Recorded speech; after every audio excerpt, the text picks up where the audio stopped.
Aceh Explore menampilkan halaqah dari Masjid Raya Baitur Rahman Banda Aceh. Subscribe, komen, like, dan share. Rahmatullah wabarakatuh.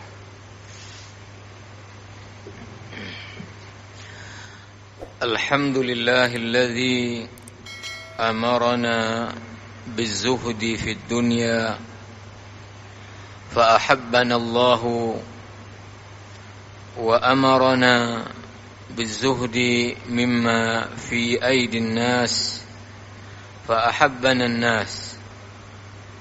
Wassalatu wassalamu ala an-nabiyil mustafa alladzi la yantiqu 'anil hawa in huwa illa wahyun yuha wa ala alihi wa ashabihi ahli as-sidqi wal wafa. Amma ba'd, fa usini wa iyyakum jami'an bi taqwallah. Ittaqullaha haqqa tuqatih. Ittaqullaha sirran wa alaniyah. Ittaqullaha fima amar wantahu amma naha anhu wa zajar. Hadirin hadirat sidang jamaah salat maghrib yang dimuliakan Allah, alhamdulillah atas nikmat, rahmat, karunia Allah, taufik dan hidayahnya, baru saja kita selesai melaksanakan salat fardu maghrib kita di awal waktu secara berjamaah di rumah Allah Subhanahu wa taala. Inilah cara salat fardu bagi seorang laki-laki, yaitu salatnya di awal waktu berjamaah di mana azan berkumandang. Alhamdulillah, selepas salat kita masih ada waktu, kesempatan untuk kita melanjutkan i'tikaf di rumah Allah dengan niat kita beriktikaf sambil kita menunggu waktu fardhu isya yang nantinya akan kita tunaikan juga di awal waktu secara berjamaah. Para pendengar radio Baitur Rahman, RRI, dan juga radio-radio swasta lainnya yang menyiarkan secara langsung halaqah maghrib dari Masjid Raya, rahimani wa rahimakumullahu jami'an. Hadirin dan para pendengar yang mulia, kita lanjutkan apa yang belum selesai kita bahas pada pertemuan malam Ahad yang lalu. Kita ulang sedikit saja poinnya untuk kemudian kita lanjutkan. Bahwa salah satu prinsip falsafah nilai yang kita diajarkan oleh proses puasa yang kita jalani selama bulan Ramadan adalah bagaimana kita dalam hidup ini memiliki sifat qanaah. Artinya kita bisa menerima pemberian Allah dari rezeki walaupun jumlahnya tidak banyak, sehingga kita tidak rakus dan tidak tamak akan kenikmatan-kenikmatan dunia yang sering sekali mendorong manusia ini untuk kemudian melakukan berbagai cara, sekalipun itu bertentangan dengan ketentuan Allah, merugikan, menzalimi, bahkan sampai kemudian berkelahi, berkonflik, membunuh orang lain untuk bisa meraih kenikmatan-kenikmatan dunia yang sifatnya hanya sesaat sementara, dan seperti yang sudah kita bahas, kemampuan dia menikmatinya juga sebetulnya adalah sangat-sangat terbatas. Oleh karena itu jamaah yang mulia, kita mengangkat satu hadis Nabi sallallahu alaihi wasallam dalam makna qanaah dengan bahasa lain adalah tentang zuhud. Hadis ini sudah kita bacakan yang lalu dan sudah mulai kita jelaskan dengan penjelasan dalam kitab Wasaya Rasul, wasiat-wasiat Rasul yang ditulis oleh Syekh Profesor Dr. Muhammad Bakar Ismail, guru besar Al-Azhar Mesir. Beliau mengangkat hadis. Hadis ini diriwayatkan oleh Ibnu Majah, tapi derajat hadis ini adalah hadis hasan. Artinya masih dalam kelompok hadis sahih yang boleh kita berdalil dengannya, karena tidak masuk hadis dhaif.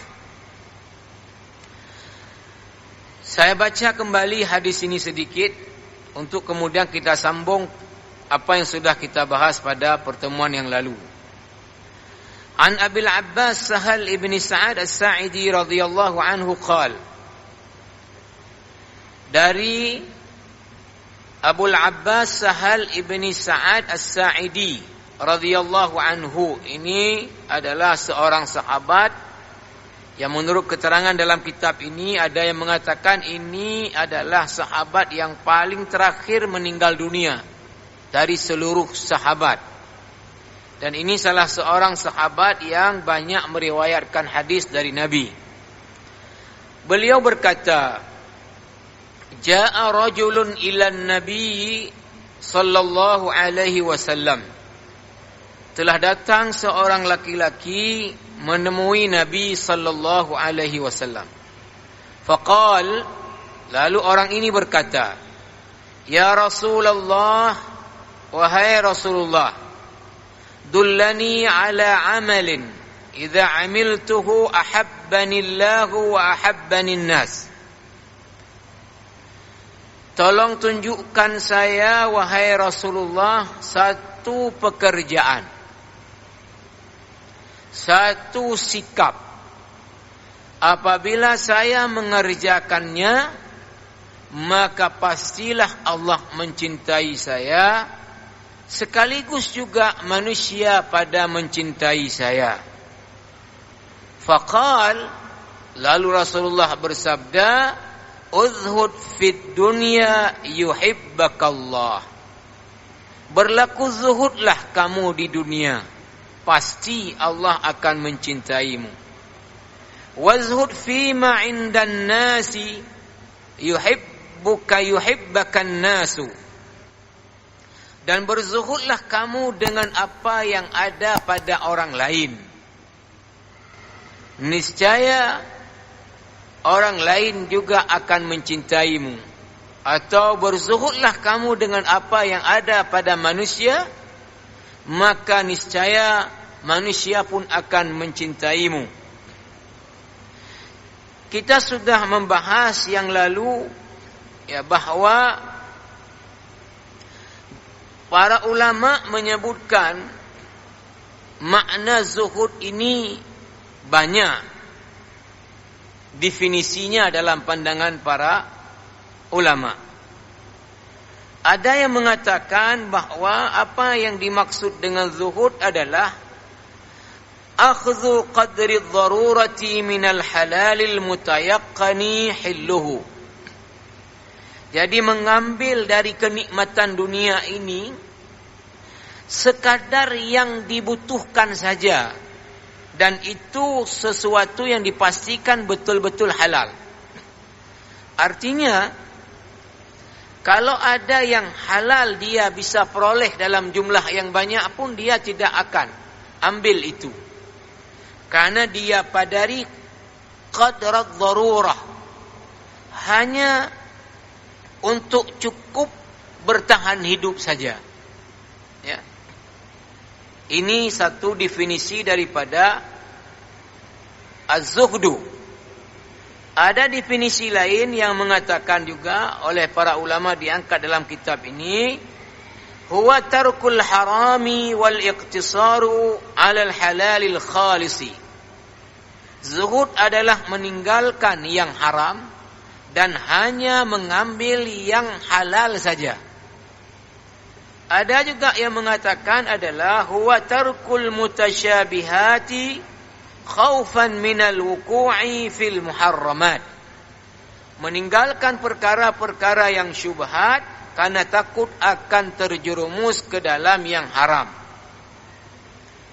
Ada juga yang mengatakan adalah tarku ma la ba'sa fihi khaufan minal wuku' fi ma fihi ba's.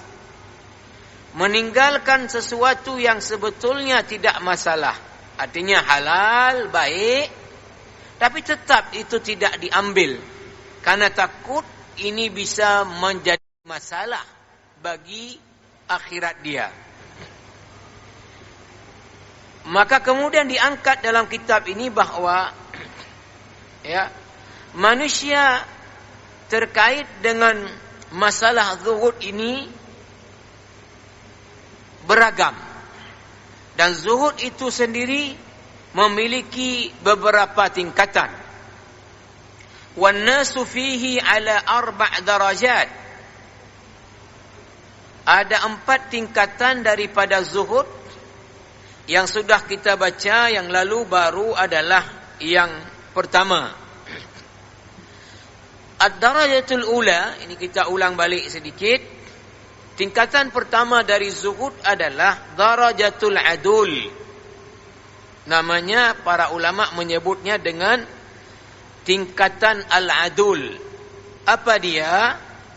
Wahumul ladzina yaktafuna bil halalil khalisi wa yatrukuna al harama qalilahu wa katsirahu wa yusamma hadha an-naw' min az-zuhd bi zuhdil adul. فهم لا يحرمون أنفسهم من التمتع بالحلال الطيب قل أو كثر. Darajat adul ini adalah orang-orang yang hanya mengambil dari nikmat dunia apa yang halal saja, dan mereka meninggalkan setiap yang haram, apakah itu sedikit apalagi banyak.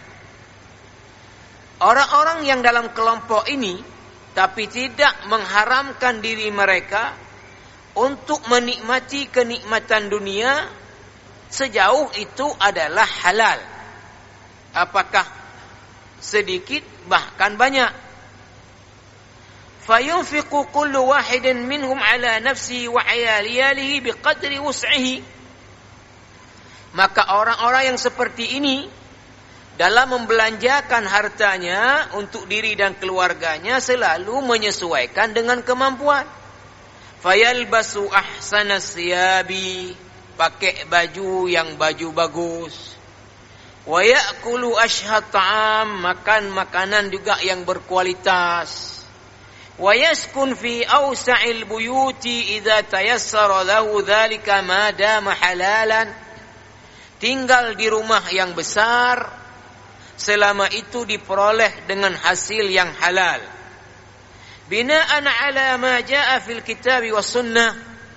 Ini berdasarkan kepada dalil yang membolehkan seseorang menikmati nikmat dunia walaupun itu nampaknya mewah, tetapi kalau diperoleh dengan cara yang halal, maka itu perkara yang dibenarkan.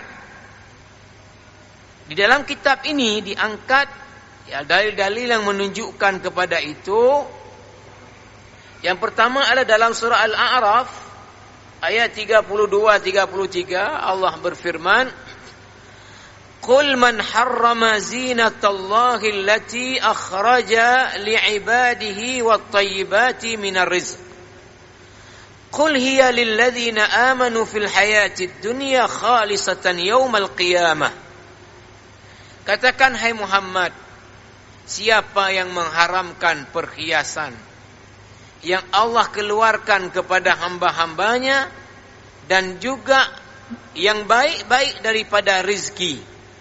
Katakan, hai Muhammad, yang itu Allah berikan kepada orang-orang yang beriman di dunia ini, dan juga tentu kepada orang yang tidak beriman, tapi kenikmatan seperti ini dikhususkan kepada orang yang beriman saja kalau di akhirat nantinya. Ini secara ayat. Ada juga kemudian dalam hadis yang diangkat di sini, di antaranya apa yang diriwayatkan oleh An-Nasa'i dari Abil Ahwas, dari bapaknya berkata, dakhaltu 'ala Nabi sallallahu alaihi wasallam fara'ani sayyi'ul hay'ati faqal. Kata bapak dari Abil Ahwas, saya pernah menemui Nabi, tapi tampilan saya kumuh. Lalu Nabi melihat saya dengan penampilan yang kumuh seperti itu. Dia orang yang mampu, tapi pakai pakaiannya yang sederhana. Tampilannya kayak orang papa. Maka ketika Nabi melihat itu, Nabi mengatakan kepadanya, alaka min syai'? Kamu punya harta enggak? Qultu, aku berkata, na'am. Ya, saya punya. Min kullil mali qad atanillahu ta'ala. Dari rezeki harta yang Allah telah berikan kepada saya. Faqala, idza kana laka malun falyura 'alaika ay falyura 'alaika atharuhu min at-tajammuli bithiyabi wa ghairiha mimma yahillu lirrijali an yatajammalu bih. Maka Nabi mengatakan, kalau kamu punya harta, maka hendaknya penampilanmu menggambarkan kamu orang yang punya harta. Artinya apa? Harus terlihat dari pakaianmu, ya, dari tampilanmu, bahwa kamu adalah orang yang berharta, sejauh itu dihalalkan dari sumber yang halal. Ada riwayat lain yang sejalan dengan ini dari Al-Hakim dan Imam At-Tirmidzi dari Ibni Amr, Nabi sallallahu alaihi wasallam bersabda, innallaha yuhibbu an yara athara ni'matihi ala 'abdi. Bahwa ada yang mengatakan juga bahwa Rasulullah mengatakan kepada orang ini, sesungguhnya Allah suka melihat kalau nikmatnya itu ada pada hambanya. Artinya dapat dipahami dari hadis ini bahwa Allah suka, ya, kalau kita punya rezeki, ya, janganlah, ya, berpenampilan seperti orang yang papa. Allah suka melihat nikmatnya itu ada melekat pada kita. Ini menjelaskan bahwa kita boleh menggunakan pakaian yang bagus, mobil yang mewah, rumah yang bagus, sejauh itu dari penghasilan yang benar, yang halal. Didukung juga oleh hadis Sahih Muslim dari Abdullah ibni Mas'ud radhiyallahu anhu, dari Nabi sallallahu alaihi wasallam, Nabi bersabda, la yadkhulul jannata man kana fi qalbihi mithqalu dzarratin min kibar. Tidak masuk syurga siapapun dalam hatinya ada sekecil apapun dari kesombongan. Para sahabat mendengar ini merasa sangat berat. Tidak masuk syurga siapapun yang dalam hatinya ada sekecil apapun kesombongan. Mereka ada yang bertanya, faqala rajulun, ada seseorang bertanya ke Rasulullah mendengar pernyataan Rasulullah ini, innar rajula yuhibbu an yakuna thawbuhu hasanan wa na'luhu hasanah. Rasulullah, bagaimana pendapatmu kalau ada orang ingin bajunya bagus, sandalnya bagus? Ini tinggal diperluas saja. Sepatunya bagus, mobilnya bagus, rumahnya bagus. Qala, Rasulullah mengatakan, innallaha jamilun yuhibbul jamal. Sesungguhnya Allah indah dan menyukai keindahan. Al-kibar batarul haqqi wa ghamtun nas. Yang dimaksud dengan sombong tidak masuk syurga adalah batarun nasi. Apa nama batarul haqq? Sombong yang sampai ke tingkat menolak kebenaran. Wa ghamtun nas, sombong yang sampai ke tingkat kemudian menghina orang lain dan menganggap orang lain lebih rendah. Apa yang dapat dipahami juga dari hadis ini bahwa kalau ada orang dengan penghasilan yang halal, suka pakai pakaian yang bagus, ini bukanlah kesombongan. Suka menggunakan kendaraan yang bagus, ini bukan kesombongan. Yang dimaksud kesombongan tidak masuk surga kalau sudah sampai sombong yang menolak kebenaran. Tidak mau menerima kebenaran karena keangkuhannya. Kemudian sombong yang kemudian menyebabkan orang memandang orang lain rendah dan hina. Ini derajat al-adul dari zuhud. Kemudian dijelaskan lagi oleh Profesor Dr. Muhammad Bakar Ismail dalam kitabnya ini, ad-darajatu tsaniyah min darajatiz zuhud. Derajat yang kedua atau tingkatan yang kedua daripada zuhud adalah hiya zuhdus salihin. Zuhudnya orang-orang saleh. Bagaimana mereka? Wa humul ladzina yatrukuna al-mutasyabihati istibra'an lidinihim wa a'radihim fahum arqa min al-'aduli maqaman 'inda Allahi wa 'inda an-nas. Zuhudnya orang-orang saleh adalah orang-orang yang meninggalkan perkara-perkara yang syubhat. Untuk apa? Istibra'an lidinihim wa a'radihim. Untuk supaya ya menjaga agamanya itu ya steril lah, ya. Untuk juga melindungi kehormatan dirinya. Jadi karena kalau melakukan syubhat dikhawatirkan terjerumus kepada yang haram. Maka orang-orang yang saleh ini akan meninggalkan secara total perkara yang syubhat agar supaya selalu terjaga dan terpelihara agamanya, selalu terjaga dan terpelihara kehormatannya. Ini derajat tentu lebih tinggi daripada derajat yang pertama tadi di sisi Allah dan juga di sisi manusia.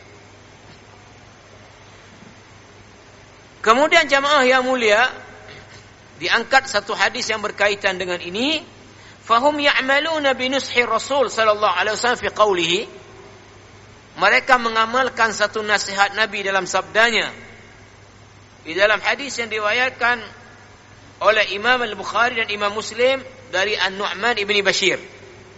Nabi mengatakan, "Faman ittaqa syubahati faqad istabra'a li dinihi wa 'irdihi." Siapa yang menjaga diri dari perkara-perkara syubhat, maka sungguh dia telah menjaga agama dan kehormatannya. Ad-darajatu tsalitsah, derajat yang ketiga daripada zuhud adalah darajatul muttaqin, derajatnya orang-orang yang bertakwa. Wa humul ladzina yatrukuna al-jaizati in khafu an tuaddiya bihim ila irtikabil muharramati aw syubhati. Ini adalah zuhudnya orang-orang yang bertakwa, yaitu orang-orang yang meninggalkan sampai perkara yang halal pun ditinggalkan. Kalau dikhawatirkan itu bisa menyebabkan mereka kemudian terjerumus kepada yang syubhat, bahkan kepada yang haram.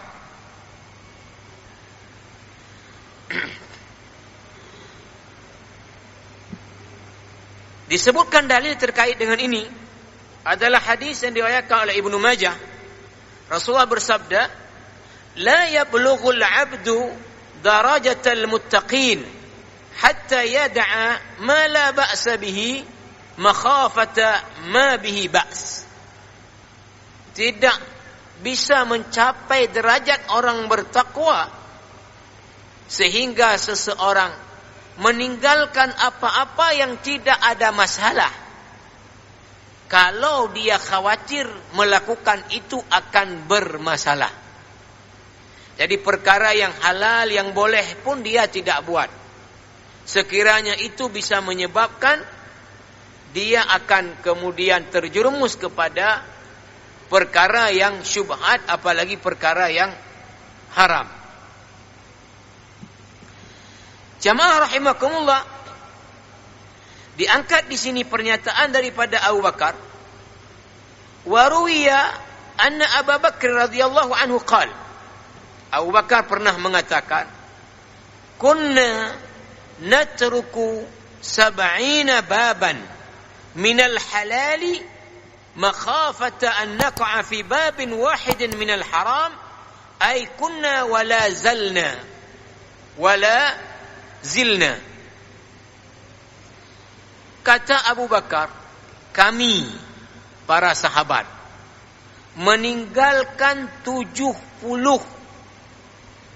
macam perkara yang halal karena takut akan terjerumus ke dalam satu perkara yang haram. Dan itu adalah sesuatu yang kami konsisten dengannya. Jadi meninggalkan 70 perkara halal hanya karena takut bisa terjerumus kepada satu yang haram. Kemudian yang terakhir dari derajat zuhud adalah ad-darajatu ar-rabi'atu. Derajat yang keempat adalah, atau tingkatan yang keempat, darajatus siddiqin wa humul ladzina yaktafuna min dunyahum mimma yasuddu ramqa wa yasturu al-'awrah wa yaj'aluna al-akhirata mablagha hammihim wa muntaha bughyatihim.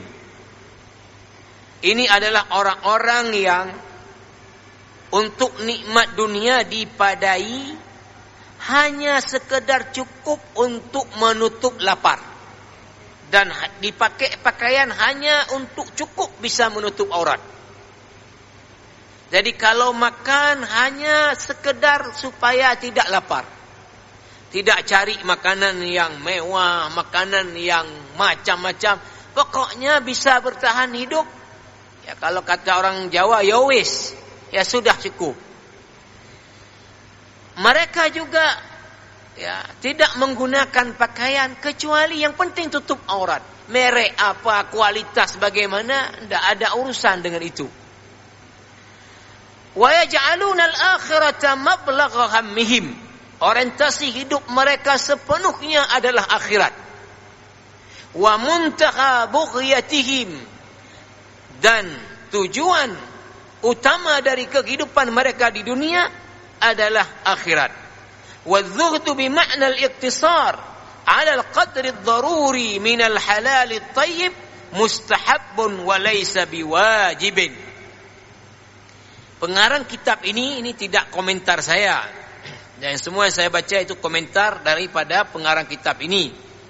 Berikut dalil yang beliau sampaikan. Kata beliau, zuhud dalam makna seperti yang derajat terakhir tadi, hanya mengambil kadar yang diperlukan untuk bertahan hidup saja dari nikmat dunia. Ini adalah ini perkara memang yang dianjurkan, tetapi tidaklah ini sampai kepada derajatnya wajib. Maka beliau kemudian menjelaskan setelah ini tentang keempat tingkatan tadi, apa hukumnya dalam pandangan Islam. Beliau melanjutkan lagi kemudian, wazuhdu bima'na tarkil harami wal iqtisaru 'alal halali wajibun min a'zamil wajibati. Zuhud dalam arti meninggalkan yang haram dan hanya mengambil yang halal saja, ini adalah merupakan kewajiban atas setiap muslim. Dan ini merupakan min a'zamil wajibat, merupakan kewajiban utama. Jadi kalau zuhud derajat yang pertama tadi, ya, bahwa dia mesti pastikan pakaian yang dia pakai adalah dari sumber yang halal.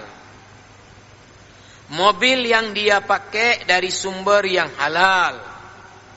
Rumah yang dia bangun dari sumber yang halal. Pokoknya dia tidak akan mengambil dari nikmat dunia kecuali yang halal saja. Sehingga semua yang haram itu dia jauhi. Nah, zuhud dalam makna ini adalah merupakan hukumnya wajib. Hukumnya adalah wajib. Kemudian jamaah rahimakumullah, dilanjutkan lagi.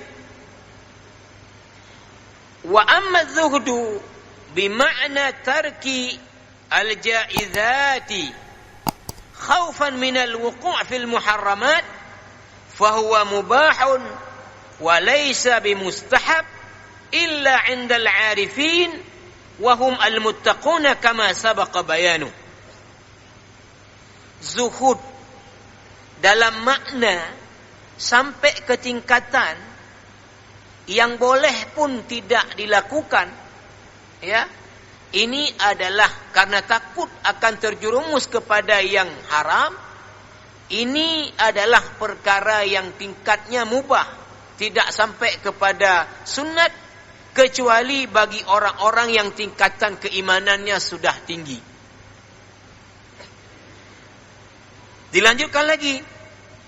Wa amma zuhdu bima'na al-iktifai bima yasuddu ar-ramq wa yasturu al-'awrah fa huwa maqamul khawas la yajuzu lana an nuhakiyahum fihi li'adami qudratina 'ala dhalika. Adapun zuhud dalam pengertian hanya mengambil dari nikmat dunia apa yang bisa bertahan hidup saja. Makan hanya untuk bisa bertahan hidup. Pakai pakaian hanya untuk bisa tutup aurat. Sehingga kenikmatan-kenikmatan dunia, walaupun itu bisa diperoleh dengan yang halal, dikasih oleh orang pun dari yang halal juga, dia tolak, dia tidak mau itu.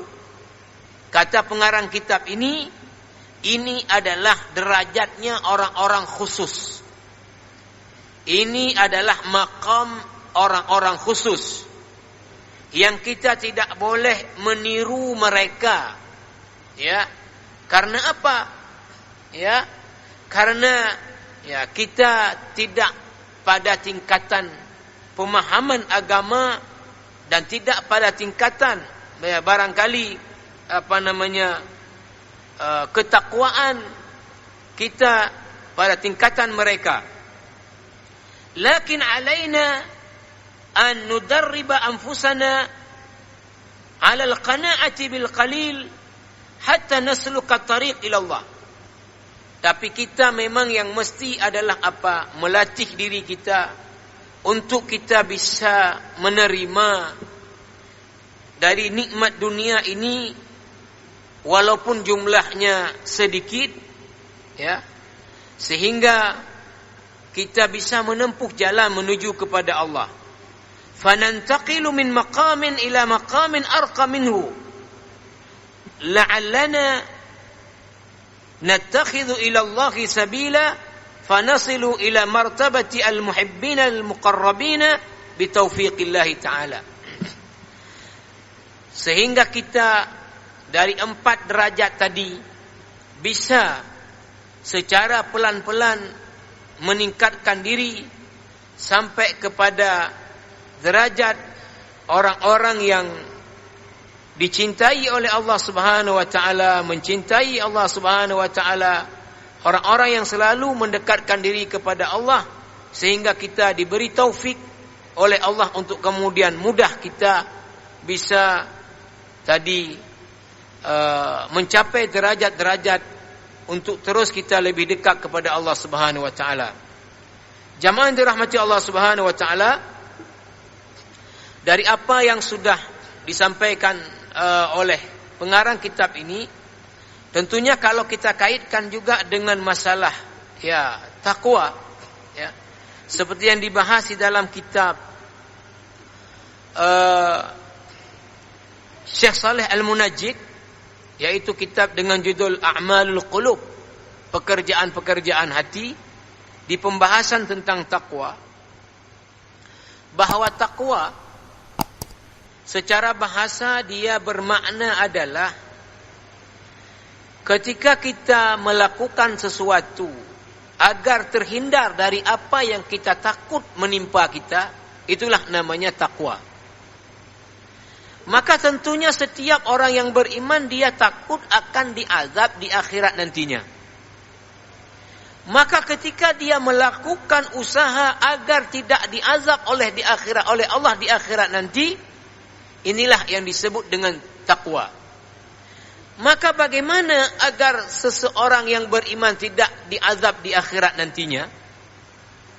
Maka langkahnya mesti dua. Tidak boleh satu dari dua. Mesti dua.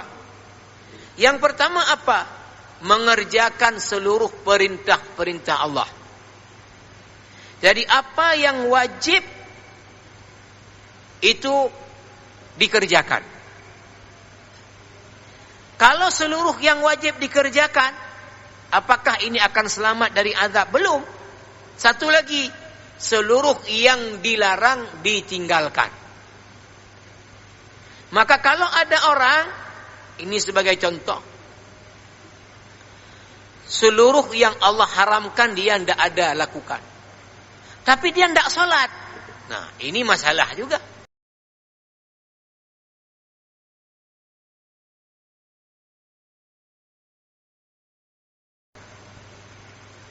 Begitu juga ada orang sholatnya luar biasa, kewajiban semua dikerjakan, yang haram pun tetap dia lakukan. Ini juga bermasalah. Makanya definisi takwa oleh para ulama disebutkan bahwa secara istilah apa itu takwa? Mengerjakan seluruh perintah-perintah Allah, meninggalkan seluruh larangan-larangan Allah. Nah, kalau ini saja kita lakukan, itulah yang disebut juga tadi dengan zuhud. Apa itu zuhud? Adalah kita harus memastikan bahwa apa yang kita ambil dari kenikmatan di dunia ini mesti adalah dari sumber yang halal. Apapun yang bersumber daripada haram, itu kita tinggalkan. Ini serendah-rendahnya tadi makna zuhud, dan untuk tingkatan ini hukumnya adalah wajib.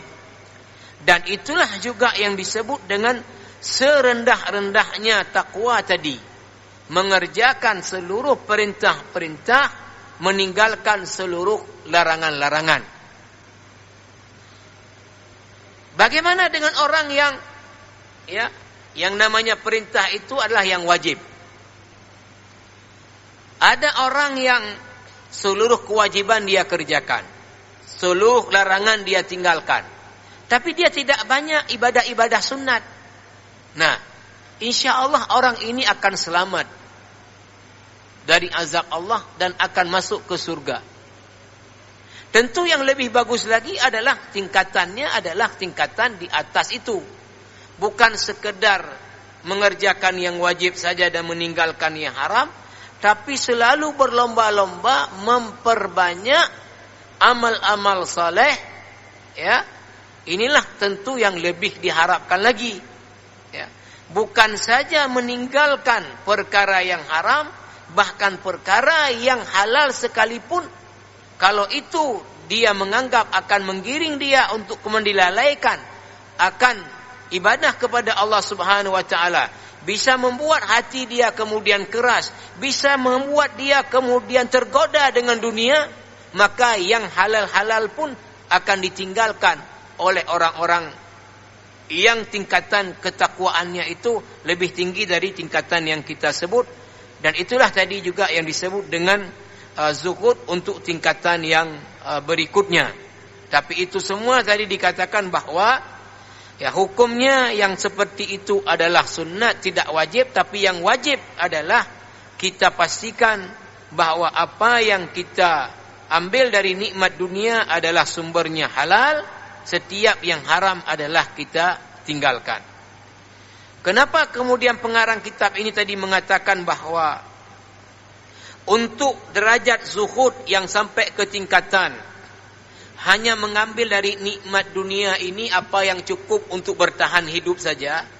Ini derajat orang-orang yang khusus. Tidak boleh ini kemudian diikuti oleh orang awam. Karena apa? Dikhawatirkan orang awam ini nanti ya kepahaman agamanya rendah. Ya, akhirnya kemudian apa? Ya, menganggap bahwa ya itulah ya yang benar, dan kalau tidak seperti itu barangkali adalah salah. Ya, padahal tadi Allah Subhanahu wa taala tidak melarang asalkan itu dari sumber yang halal. Ya, maka itu tidak mengapa kalau orang pakainya yang bagus, pakainya yang baik, karena Allah adalah indah dan menyukai keindahan. Nah, tapi orang-orang yang tinggi ilmunya lalu kemudian cara hidupnya hanya tadi mengambil apa yang cukup saja, mereka tentu tidak akan melihat mereng kepada orang yang mungkin pakai mobil mewah, pakai pakaian mewah, asalkan dihasilkan dari sumber yang ini.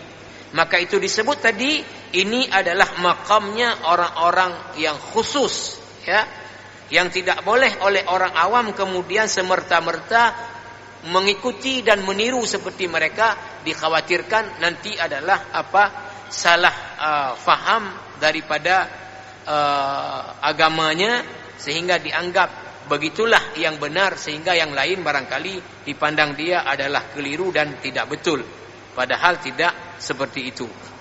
Mudah-mudahan jamaah rahimakumullah ada manfaatnya, karena waktu kita yang terbatas. Panjang dalam kitab ini kemudian dijelaskan tentang bagaimana Allah Subhanahu wa taala menjelaskan tentang kehinaan dunia ini. Begitu juga Rasulullah SAW bagaimana didorong kita untuk kemudian juga menjadikan tujuan utama dari hidup di dunia kita ini adalah akhirat. Mungkin kita sambung pada kesempatan yang akan datang. Subhanakallahumma wa bihamdika asyhadu an la ilaha illa anta astaghfiruka wa atubu ilaik. Wassalamualaikum warahmatullahi wabarakatuh.